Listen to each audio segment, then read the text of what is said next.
The while loop is the most flexible of the loops. Excuse me.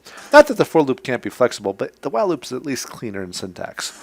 Your basic while loop is saying, I'm going to keep doing this until you tell me to stop. Or yeah.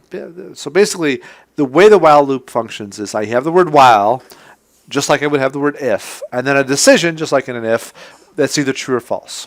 So while that condition persists to be true, I will keep doing this.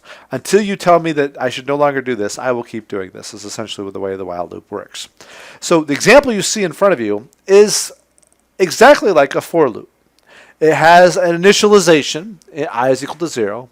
It has a decision, I is less than 10. And it has an advancement, I is equal to I plus 1. So that's, hopefully you can see why we have the for loop. We can make those things very apparent and give them a clear space up front. But a while loop can do the same sort of logic inside of here if you so needed. So in this while loop, just like in the for loop, it counts 0, 1, 2, 3, 4, 5, 6, 7, 8, 9. The same logic, the same stuff consists. And if you walk it through, you can see I starts at 0.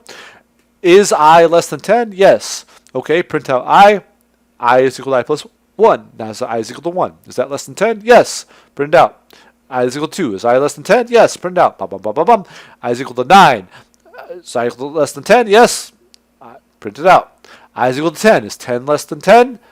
No. False. That's no longer true because it's equal to, but it's not less than. And so at that point, it stops looping. It continues on afterwards. The while loop, pretty simple. It just means I have to do the rest of that organization of counting on my own. The structure of it keeps it super simple. The word while, a Boolean decision that could be a single Boolean statement. It could be a method call. It could be a whole bunch of this and this or this else this. Not else, but that conditional logic that's happening inside of there. It comes up and gives us this decision, and then it keeps doing the statements between the curly brackets. This becomes super important because just like the if statement, I'm allowed to leave out the curly brackets. It just does a single line forever and ever and ever. So often students will come in and say, while the value of the user is equal to null, semicolon. And then they have this program, they run this program, and it never ends. It doesn't pop anything up. It just sits there and spins and spins and spins. Because you're saying, while something is waiting to happen, do nothing forever. Because I'm never going to change that value. And so you'll see that. We'll see that in the demo. We'll see that problem. But just understand, we know semicolon at the end, and you must have these curly brackets to really identify which lines you want to loop over, stylistically speaking.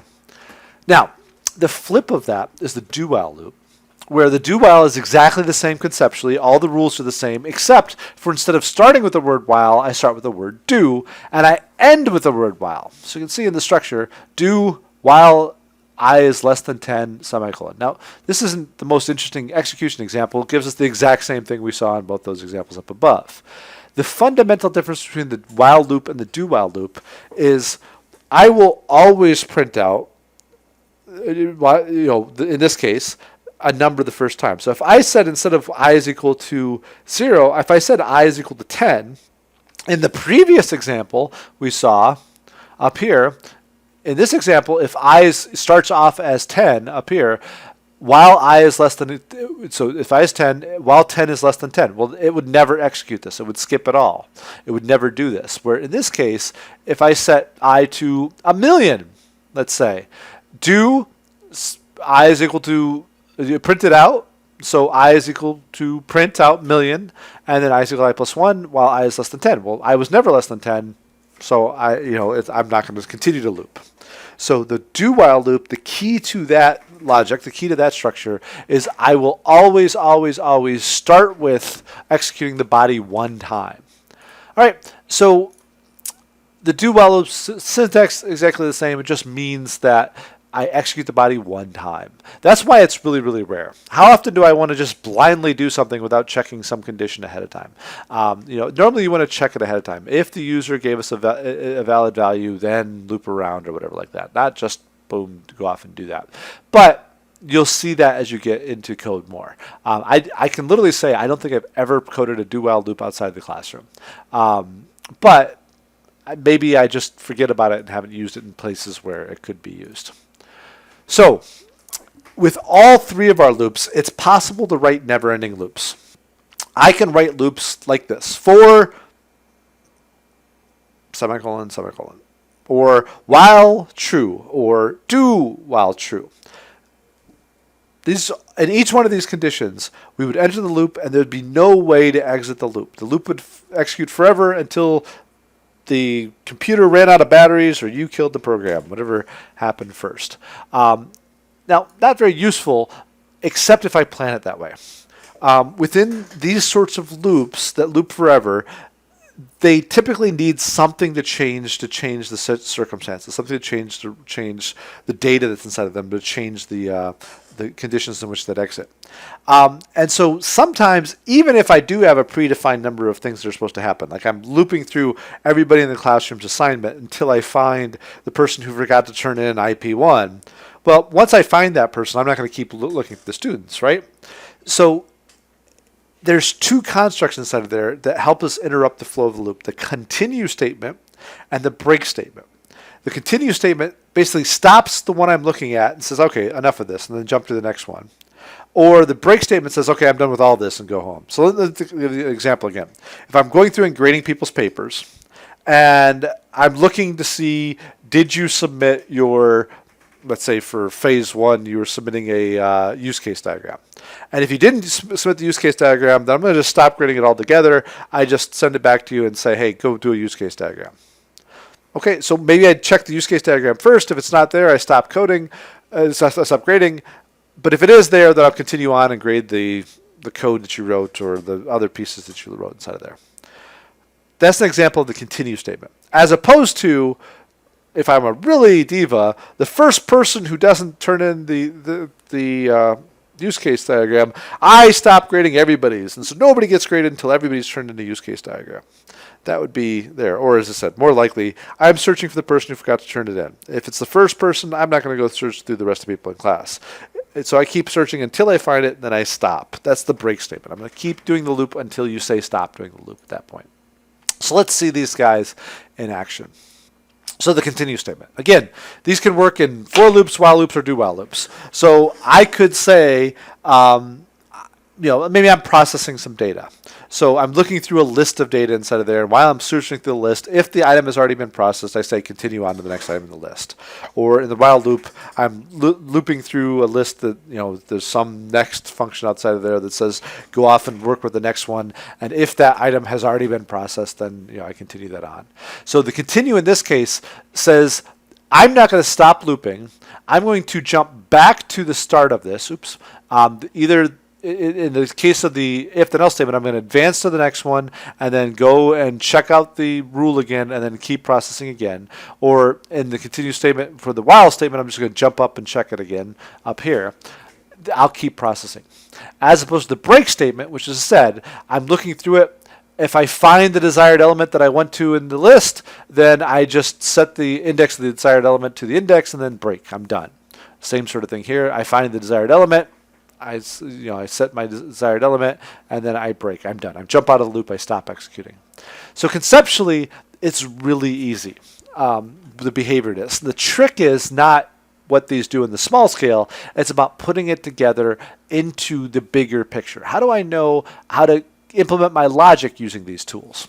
So where it becomes particularly tough is if I'm looping through a couple different things. So if I'm looking instead of at a list of items, I'm looking at, for instance, a table of items.